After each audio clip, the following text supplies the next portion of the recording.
오늘 에코프로비엠의 실적 발표랑 컨콜이 있었습니다. 그래서 제가 오늘 직접 10시부터 들어봤고요.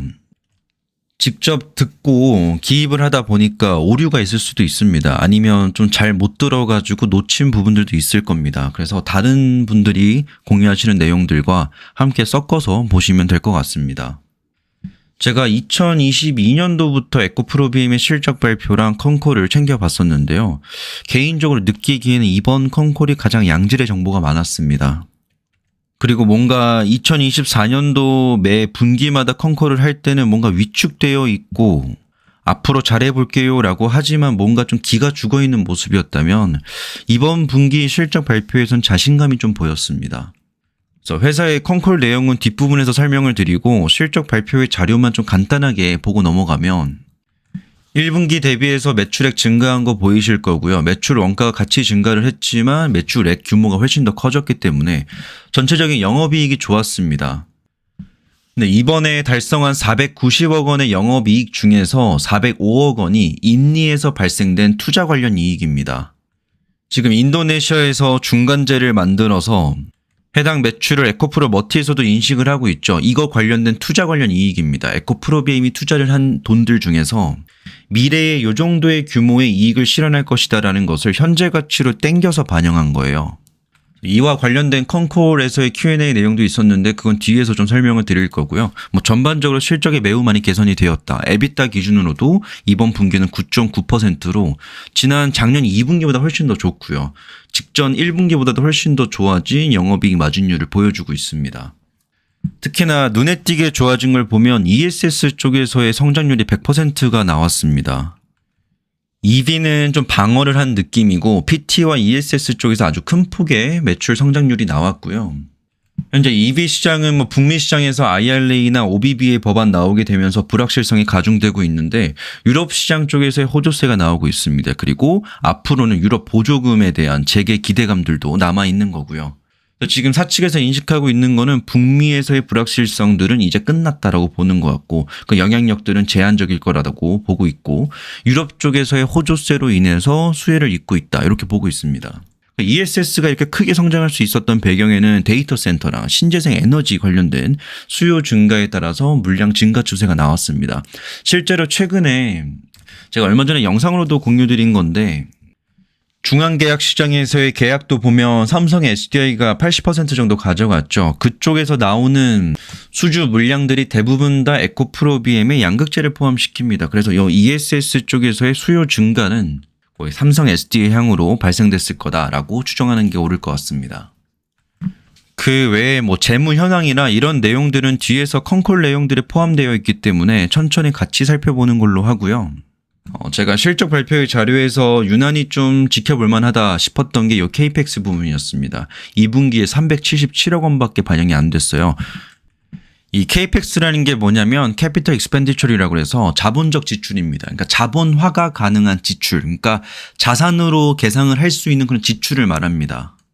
그러니까 이자카야를 운영한다라고 치면 맥주 기계 같은 거를 산다라고 했을 때 이걸 자본적 지출이라고 보는 거죠. 자산으로 인식할 수 있는 지출인 거니까요. 회사 측면에서는 설비 투자와 같은 것들이 KPX에 포함이 됩니다. 이게 이번 분기에 많이 줄어들었다는 게 투자를 별로 안 하려고 하는 거 아니야. 이게 아니라요. 작년부터 애초에 너무도 많은 자본적 지출을 진행을 했습니다. 그래서 지금은 특히나 이번 분기에는 작년 2분기부터 1분기부터 그랬지만 계속해서 자본적 지출을 해서 이걸 녹여냈습니다. 실적에다가. 이번 분기에는 이게 줄어들었기 때문에 전체적인 자금의 부담 자체가 줄어든 한 분기였다라고 보시면 되겠습니다. 그래서 Q&A 내용을 천천히 어떤 증권사에서 어떤 애널리스트가 물어봤는지를 기준으로 좀 간략하게 요약을 해보면 NH 주민호 애널리스트가 이런 질문을 했습니다. 수산화 리튬 가격 하락에 따른 영향들 그리고 재고 충당금과 수익성에 대한 질문을 물어봤는데요. 여기서 이 재고 충당금이라는 건 뭐냐면 지금 에코프로비엠은 판가 연동을 하고 있잖아요. 그러면 예를 들어서 내가 50불일 때 수산화 리튬을 샀어요. 근데 지금 30불로 떨어졌어요. 그러면 마이너스 20만큼 장부상에 기록을 해둡니다. 그래 놓고 다시 이게 50불로 회복되었을 때 플러스 20으로 환입을 하게 되면서 0으로 상계를 시키는 거죠. 실질적인 회사의 돈이 나가고 줄어드는 게 아닌데 이 재고자산의 평가를 해서 이 충당금을 설정을 해놓는 것을 떨어졌을 때 하고 올랐을 땐 반대로 환입을 합니다. BM 스케줄을 보면 작년에는 대부분 다 재고 충당을 했었고요. 올해 1분기부터는 본격적으로 재고 환입을 시작을 했던 거죠. 최근 보면 리튬이 8불대 초반 유지하고 있고 니켈도 15불대를 유지하고 있는데 그나마 최근 리튬 가격이 반등하고 있지만 2025년도 중에는 큰 변화는 없을 거라고 회사 측에서는 보고 있습니다. 그리고 지금 리튬 가격 자체가 회사 측면에서 그러니까 채산성 확보를 하기가 어려운 상황이라는 겁니다. 여기서 그 회사들은 리튬을 채굴하고 이거 가공하는 업체들을 말하는 거죠. 대부분이 중국에 있습니다. 그래서 제가 얼마 전에 리튬 가격 공유드리면서 항상 드렸던 말씀이 뭐였냐면 이 가격대를 유지하면 중국에 있는 리튬 광산 업체들 망한다. 왜냐하면 생산하면 할수록 적자이기 때문입니다. 그래서 지금 중국 정부에서 시진핑이 직접 개입해가지고 과도한 생산을 자제하라는 법안들을 내게 되면서 규제를 가하고 있는 거죠. 자, 이러한 공급망에 대한 압박이 존재를 한다면 앞으로 제가 보기에도 그렇고 회사 측에서도 보기로 그렇고 패스트 마켓에서는 지금 리튬의 중장기 수요를 감안했을 때 26년도부터는 현재 수준보다 점진적으로 올라갈 것이다라고 보고 있습니다. 사측에서는 이 수요 측면에서 보고 있는데 저는 공급 측면에서도 가격이 상승 압박을 받을 가능성이 높다라고 보는데 회사 측면에서는 여전히 가격 하락 가능성에 대해서도 염두에 두고 있다라고 보여집니다. 근데 전체적인 멘트를 봤을 때는 상방을 보고 있는 것 같은데 사측에서 너무 극단적으로 한 방향성만 제시하기는 좀 부담스럽기 때문에 우리는 상방을 좀 보고 있지만 하락도 염두에 두고 있다. 이렇게 언급을 한 것 같습니다. 현재 고객사와 가격이 연동되어 있는 상황이라는 거는 판가 연동제라는 거죠. 리튬 가격이 떨어지면 그만큼 다시 판가를 떨어뜨리고 올라가면 반등시키는 건데 급격한 변동 구간이 없다면 지난 2022년 때 그리고 그 이후로 추락하는 그런 구간들만 없다라고 한다면 가격 차이는 대부분 소거될 것이라 본다. 그러니까 최근 리튬 가격이 올라가고 내려가고 이 과정에서의 그 변동폭이 크지 않을 거라 본다라는 거죠. 크지 않다라면 이 안에서 발생하는 판가의 차이들은 크게 문제가 없을 거다라고 보는 것 같습니다. 아직 회사 측면에서 원하는 가동률이 아직은 안 나왔다라고 해요. 근데 원자재 리스크를 최소화하고 있고 재고 충당금 또한 이 큰 변동공이 없다라는 전제하에 제한적일 것이다라고 보고 있는 것 같습니다. 그래서 사측에서는 재고 이슈들이 어느 정도 끝났다라고 직접적으로 언급하는 게 2분기 실적의 처음이었던 것 같아요. 그리고 이 두 번째 질문까지는 이해가 되는데 제가 답변이 잘 이해가 안 됐어요. 회사 측에서도 어느 정도 답변을 충분히 하려고 했던 것 같은데 저는 제가 듣기로는 잘 이해가 안 되었습니다. 어떤 말을 하고 싶은지 잘 이해가 안 되었고요. 최근 보면 SDI의 실적 부진이 여전히 이어지고 있죠. 오늘 주가가 반등하고 있지만 이건 어디까지는 좀 기대감으로 움직이는 거고 회사의 실적만 놓고 보았을 때는 아직 좀 아쉽거든요. 근데 메인 고객사 판매가 호조 중이다. 하지만 일부 세그먼트에서는 시장이 위축으로 부진 중이다라고 언급을 했는데 요거는 제가 답변을 제대로 받지 못한 것 같아서 생략을 좀 하겠습니다. 지금 리튬 가격은 나름대로 반등을 하고 있어요. 그러니까 1, 2, 3까지를 1분기, 4, 5, 6을 2분기로 본다면 지금 판가에 반영되고 있는 건 요 바닥 가격을 지금 2분기를 반영하고 있는 거고 여기부터 여기까지가 이제 3분기 영역인 거죠. 앞으로 7, 8, 9의 리튬 가격에 따라서 판가가 결정이 될 텐데 지금 7월 달 이후로 분위기가 반등 나오고 있습니다. 그래서 저는 3분기의 판가는 약간 올라갈 가능성이 높다라고 보여지고요. 회사 측에서는 최근 반등이 나왔지만 여기서 큰 변동이 위아래로 많이 나올 것 같다라고 보진 않는 것 같습니다. 최근 선물 가격 시장을 보면 먼저 선물이 반응을 하고 약간 소강 상태를 가져가게 되면서 현물과 선물이 비슷한 가격대를 유지하고 있는데요. 반면에 현물은 안정적으로 상방을 좀 취하고 있다라고 보시면 되겠습니다.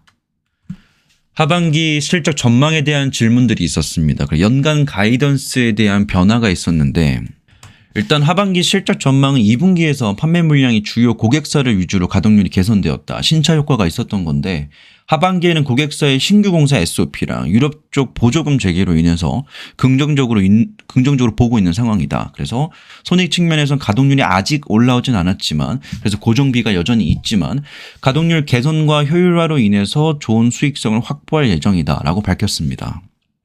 제가 가장 궁금했던 게 요거였어요. 요번에 영업이익이 꽤나 크게 늘어났잖아요. 그중에서 영업이익 490억 원 중에서 인리 투자 관련 이익이 405억 원이다. 이게 어떻게 된 거냐. 장기 계약의 권리에 대한 일정 기간의 수익을 현재 가치를 할인한 겁니다. 그러니까 지금 BM이 인리 쪽에 투자를 했잖아요. 거기서 니켈 원광을 가지고 MHP를 만들고 이거를 전구체를 만들어서 양극재 생산하기까지의 과정들을 포함시키는 건데 요 수익성을 지금 인식하고 있는 게 머티입니다. 근데 여기에 자본적 투자를 통해서 에코프로빔이 넣어놨기 때문에 지금 당장 에코프로빔이 예를 들어서 얼마를 투자했는데 얼마가 벌렸다가 아니지만 이 정도 투자했으면 앞으로 뭐 1년 동안 혹은 2년 동안 3년 동안 해당 기간 동안 요 정도의 수익성은 인식이 될 거다라고 생각을 하고 이거를 현재 가치로 땡겨서 반영을 한 겁니다. 당연하게도 만약에 예를 들어서 미래 가치가 총합해서 3천억이라고 한다면 현재 가치로 디스카운트를 하게 된다면 뭐 2,800억, 뭐 2,700억으로 할인돼서 가져옵니다. 그거를 이제 2분기 때 영업이익으로 인식을 했다라는 거고요. 미리 인식을 한 겁니다. 회사 측면에서는 이 2분기뿐만 아니라 3분기까지도 여전히 남아있다라고 뒤에 있는 Q&A에서 언급을 하더라고요. 그래서 3분기 때도 회사가 재화를 판매하고 남겨먹는 그 이익뿐만 아니라 인리 관련된 투자 관련 이익으로도 추가적으로 인식이 될 것들이 남아있다라고 언급을 하더라고요.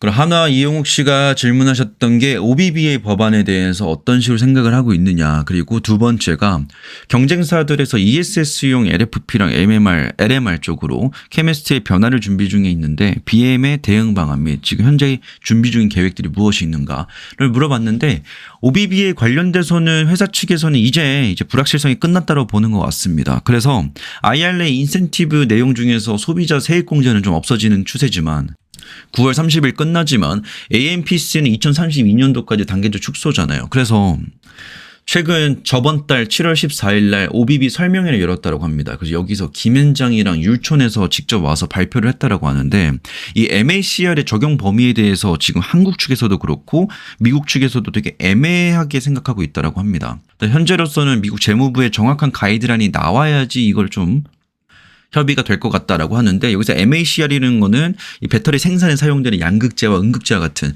직접 재료 비용 중에서 BPF의 직접 재료 비용이 차지하는 비중을 의미한다는 거죠. 그러니까 예를 들어서 배터리 팩 하나 만든다라고 했을 때 뭐 5,000불 든다라고 합시다. 거기 안에서 양극재랑 음극재를 비중국산을 몇 % 이상 포함시켜야 되는지 그 기준점들이 애매하다라는 거예요.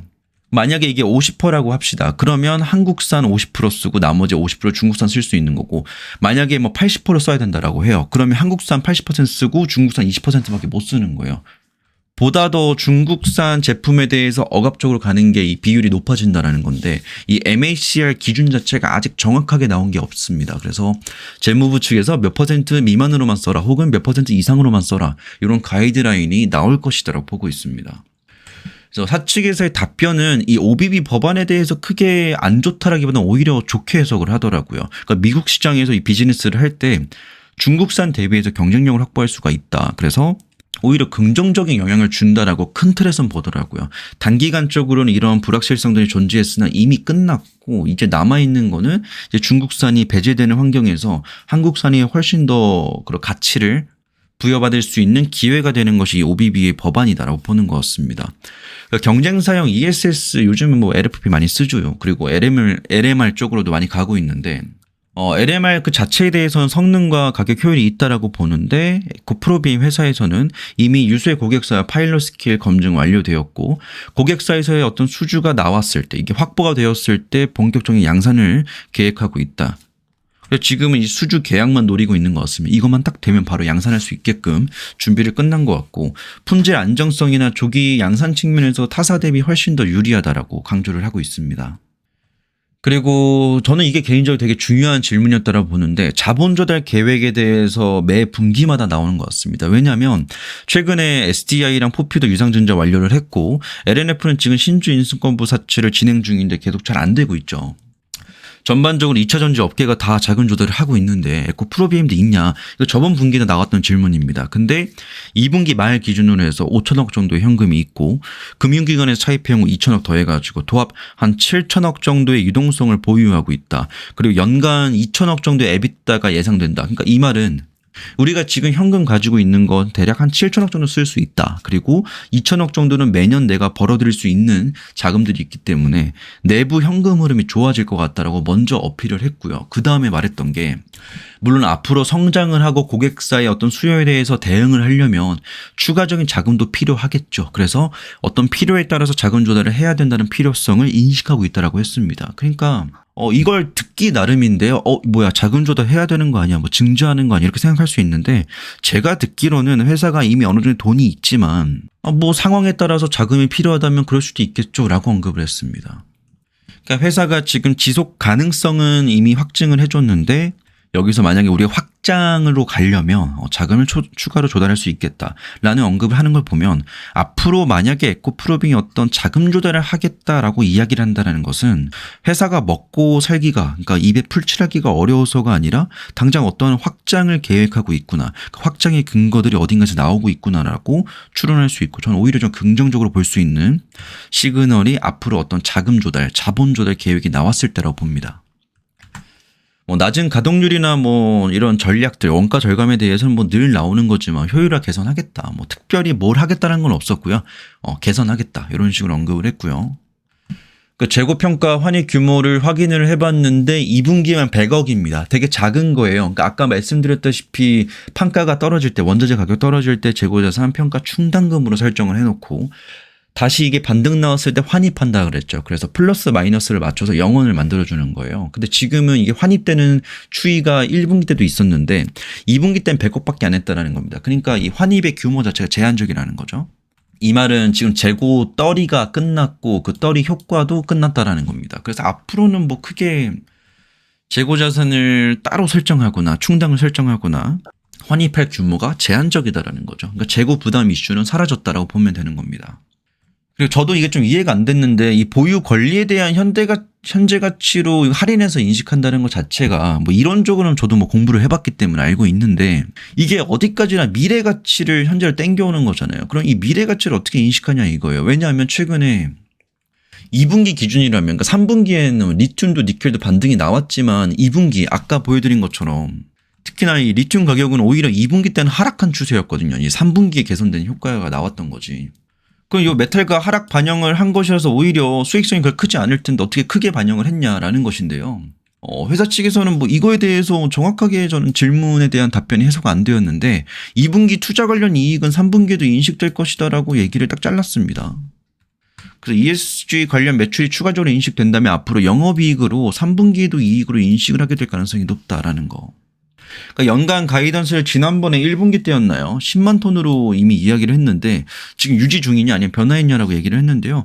3분기에 이제 접어들었죠. 그래서 연간 수량을 10만 톤으로 확정하기는 어렵지만 노력해보겠다, 뭐 이런 식으로 답변을 마무리했습니다.